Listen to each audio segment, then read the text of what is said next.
So hi, SI. Hi! Congratulations because of course you made it to the semifinals Yes of po. Filipinas Got Talent. Yes po. So SI, can you tell me about your journey? Paano ka napasok sa Pilipinas Got Talent? The funny thing is about Philippines Got Talent.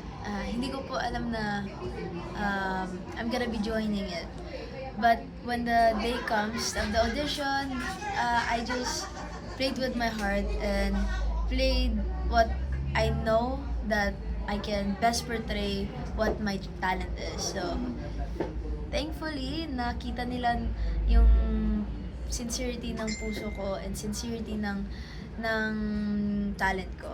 And Godfully na binigyan ako ng golden buzzer ni Sir Judge Donnie, and I'm so thankful sa lahat ng opportunity na binibigay ng PGT and all of the judges and all of the staff and all of the people that is behind that show.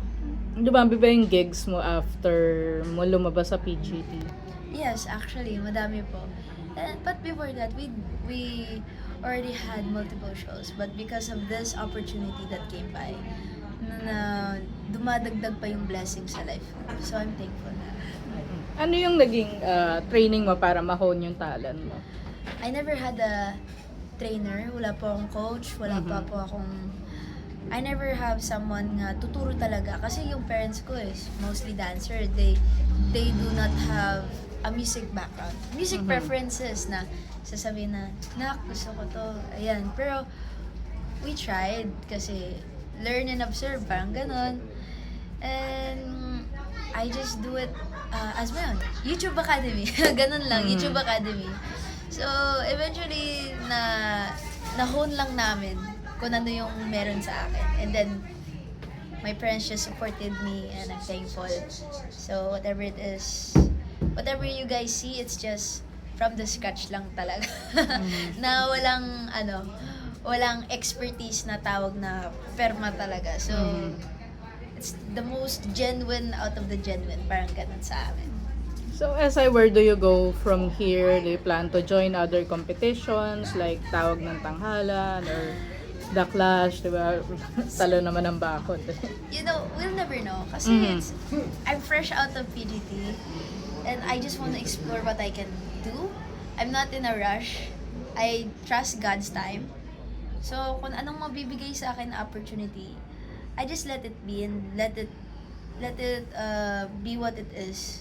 Kasi malay mo, if I do go to another competition, I want to be more prepared than I am right now. But for now, I think I'll lie low when it comes to competition. But when it comes to mga events plays, original songs na ibibigay ko, that's my priority right now. Because not only that I'm a performer, I'm a singer-songwriter that already release songs po.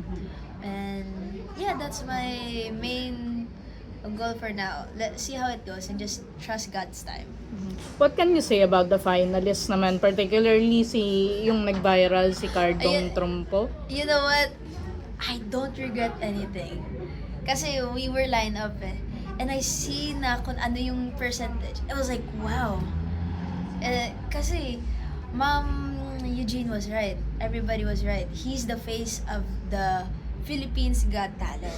It's minsan lang yung makikita ng ganong talent na makikita mo talaga na galing sa puso, galing sa hirap na who honed their skill para makuha yung gusto niya for the family. Kasi I can see kay tatay nga, hindi niya ginagawa to kasi gusto niya para sa sarili niya.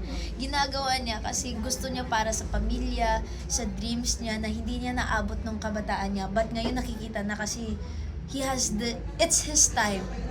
Nabilib talaga ako kasi look how it is. Look at his age, but he's at his time. So you just really have to trust God's time. So lahat na nanonood about kay tatay, please support him, guys. Even if golden buzzer po ako, yung masasabi ko, mas deserving yung ni tatay. Mas deserving yun ni tatay. Siguro, I'm not regretting about being a golden buzzer. I'm so thankful sa lahat ng binigay ni Sir Donnie Panigili. Ni Sir Donnie. Pero, seeing that, it just makes me want to support the true champion for me.